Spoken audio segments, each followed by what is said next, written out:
विश्व उच्च रक्तचाप दिवस प्रत्येक वर्ष 17 मई को मनाया जाता है।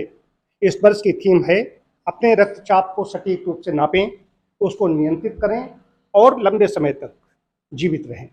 ये थीम है इस वर्ष की। अभी कल ही मैंने एक विषय रखा था, ICMR Indian council of medical research में एक चीज निकल करके आई। वहाँ के जो साइंटिस्ट हैं, जो वैज्ञानिक हैं, उन्होंने ये बात कही है कि 56.4% बीमारियां आहार संबंधी भूलों के कारण होती हैं। यदि आहार को ठीक कर लिया जाए, उसमें डायबिटीज को भी उन्होंने लिया, टाइप 2 डायबिटीज को लिया और हाइपरटेंशन को लिया, उच्च रक्तचाप को लिया। ये आहार संबंधी गड़बड़ियों के कारण हो रहा है।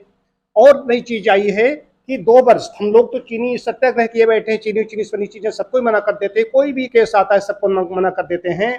लेकिन उन्होंने कहा है कि 2 वर्ष तक के बच्चे को चीनी बिल्कुल नहीं देनी है। ये आपकी ICMR की और NIN national institute of nutrition की एक रिपोर्ट में आया है। ये 13 वर्ष बाद आई है। जो गाइडलाइंस उन्होंने दी हैं उसमें कहा गया है, और सभी के लिए कहा गया है। चीनी वैसे उन्होंने बिल्कुल नहीं मना की है, लेकिन मैं बिल्कुल मना कर देता हूँ। चीनी सबसे बड़ा कारक है, चाहे शुगर ही नहीं, शुगर में तो बंद करते ही हैं, चाहे रिमेटिक प्रॉब्लम हो, चाहे हाइपरटेंशन हो, चीनी सबसे बड़ा कारक है। नमक के बारे में भी कहा गया है कि 3 ग्राम से नमक ज़्यादा इस्तेमाल नहीं करना चाहिए। नमक, चीनी, मैदा से बनी चीज़ें व्यक्ति बहुत ज़्यादा इस्तेमाल कर रहा है, तो उसका नतीजा ये है कि टाइप 2 डायबिटीज़, ब्लड प्रेशर, कम उम्र में वजन का बढ़ना, ये सब बड़े कारक है। क्या खाना है, कैसे खाना है, कितना खाना है, इस पर भी उन्होंने बहुत बड़ा विश्लेषण किया है। भोजन को कैसे पकाना है, कौन कौन चीज़ें होनी चाहिए, कितनी कैलोरी हमारे दैनिक जीवन हमें चाहिए, करीब 2000 कैलोरी चाहिए, 1200 ग्राम खाद्य चाहिए, खाद्य में उसमें 100 ग्राम फल भी हैं, 400 ग्राम हरी सब्जियां हैं, उनका सलाद है, इसके अलावा 200-250 ग्राम अनाज है, दालें हैं, दूध है, सब कुछ उसमें उन्होंने पूरा संतुलित आहार बना के दिया है। मैं चोखा चेतना के लेकर के बहुत कई वर्षों से काम कर रहा हूँ। इसमें मुख्य चीज़ यही है कि भोजन पकाने की वैज्ञानिक विधि क्या है, कब खाएं, कितना खाएं, कैसे खाएं, ये बड़ा विषय है। क्या खाएं, इस पर आदमी अध्ययन कर रहा है, बिना भूखे खा रहा है, पहले खाया हुआ उसका पचा नहीं, फिर से खा लेता है। कारण क्या है? कारण बिना कार्यम कदाचन न विद्यते, बिना कारण के कोई कार्य नहीं होता है, सिद्धांत है। यही हाइपरटेंशन जो आज जागरूकता के लिए मनाया जाता है, 17 मई को मनाया जाता है। करीब 7.5 मिलियन मृत्यु प्रतिवर्ष हो रही हैं, पूरे विश्व का जो आंकड़ा आया है, क्योंकि लोगों को पता ही नहीं। लगभग 50 से 53% ऐसे लोग हैं जिनको पता ही नहीं है उनको ब्लड प्रेशर है। वो तो जानते हैं हम तो ठीक है, ब्लड प्रेशर इसलिए कहा गया नापते रहें।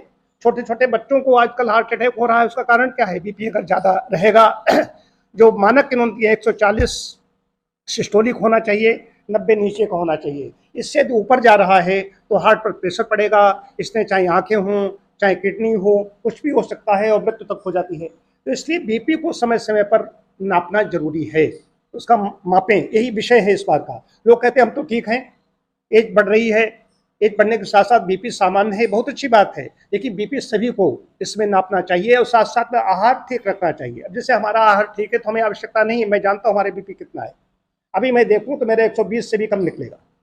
कि आहार इतने लोग ऐसा नहीं लोग ले रहे हैं। आयु बढ़ने के साथ साथ में बीपी अगर नॉर्मल है 120-80 है तो आयु तो बढ़ गई, लेकिन वो व्यक्ति जवान है अंदर से, उसके सारे अवयव बड़े अच्छे हैं। तो आहार पर ध्यान देना होगा, समय समय पर इसको नापना होगा, बीपी का मापें, अपने घर में ऐसा मॉनिटर लेकर के आए उससे, या चिकित्सक के यहाँ चले जाए, वहाँ पा सकते हैं। ये ऋतु परिवर्तन पर भी क्या होता है, कई लोगों को गर्मी में बीपी कम हो जाता है, जाड़े के दिनों में बढ़ जाता है। जिनको जो बीमार है उनकी बात कर रहा हूँ, उन्होंने दवाई खाई, बीपी नॉर्मल हो गया, गर्मियों में उनका बीपी कम हो जाता है, फिर भी दवाई खाते रहते हैं, कहते हमें बराबर डॉक्टर बताए। लेकिन गर्मियों में वायुमंडल में जब गर्मी हो गई उसका शरीर पर प्रभाव पड़ता है, शरीर की रक्त वाहिकाएं हैं फैलती हैं, इसलिए बीपी नॉर्मल हो जाता है। जाड़े के दिनों में वायुमंडल में ठंडक हो जाती है, इसलिए शरीर कंट्रैक्ट करता है, सिकुड़ता है, रक्त वाहिकाएं सिकुड़ती हैं, इसलिए बीपी बढ़ जाता है, हार्ट पर प्रेशर ज़्यादा पड़ने लगता है। वायुमंडल का भी प्रभाव होता है, जिनका बीपी नॉर्मल रहता है उनका बीपी जाड़े दिनों में उनका भी बढ़ जाता है। ये कई ऐसे विषय हैं, तो इस पर अपना आहार, व्यायाम भी करना पड़ेगा। और स्ट्रेस, अब बताइए कि छोटे छोटे बच्चों को स्ट्रेस क्यों हो रहा है, उसका कारण क्या है? इसका मतलब है जरूरत से ज़्यादा कहीं कहीं वो ज़्यादा से ज़्यादा सोच रहे हैं। सोच रहे हैं, काम उतना नहीं कर रहे हैं, लेकिन सोच रहे हैं ऐसा हो ऐसा हो ऐसा हो ऐसा हो। सोचने से कुछ नहीं हुआ, हमारे सोचने से आजकल कहाँ दुनिया चली। सूर्य चांद जितना सब कुछ हो रहा है अपने आप ही हो रहा है, हम कई बार व्यर्थ की चिंता लिए लिए घूमते रहते हैं। तो मनेब मनुष्याणाम कारणम बंध मोक्षो, मन और उनको बंधन मोक्ष का कारण कहा गया है। आजकल 70-80% बीमारियां मन से हो रही हैं। मन का बड़ा संबंध है, मन और शरीर का अटूट संबंध है। प्रसन्नात्मेन्द्रिय मन स्वस्थ विधीयते, जो आत्मा इंद्रिय मन से प्रसन्न है वही स्वस्थ है। तो इसलिए है कि इसमें ध्यान बहुत बड़ा काम करता है, व्यायाम भी काम करेगा, आहार को ठीक रखना होगा। यदि बीपी है तो उसके लिए मेडिसिन में जाइए, या नेचुरल तरीके घर में नहीं चलेगा। ऐसे जो सेंटर हैं, आयुर्वेद के हैं, प्राकृतिक चिकित्सा के हैं, नेचुरोपैथिक सेंटर है, वहां पर जाना पड़ेगा। तो संशोधन चिकित्सा से इसको ठीक किया जा सकता है।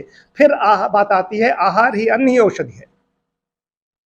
युक्ताहार विहारस्य युक्त चेष्टस्य कर्मसु युक्त स्वप्नावबोधस्य योगो भवति दुःखः। भगवान कृष्ण कहते हैं गीता में, यदि सारा सब आहार विहार हमारा सब कुछ ठीक है तो सारा सब कुछ हमारा ठीक रहता है। ये मुझे बताना था। यदि किसी का कोई सवाल हो तो पूछें।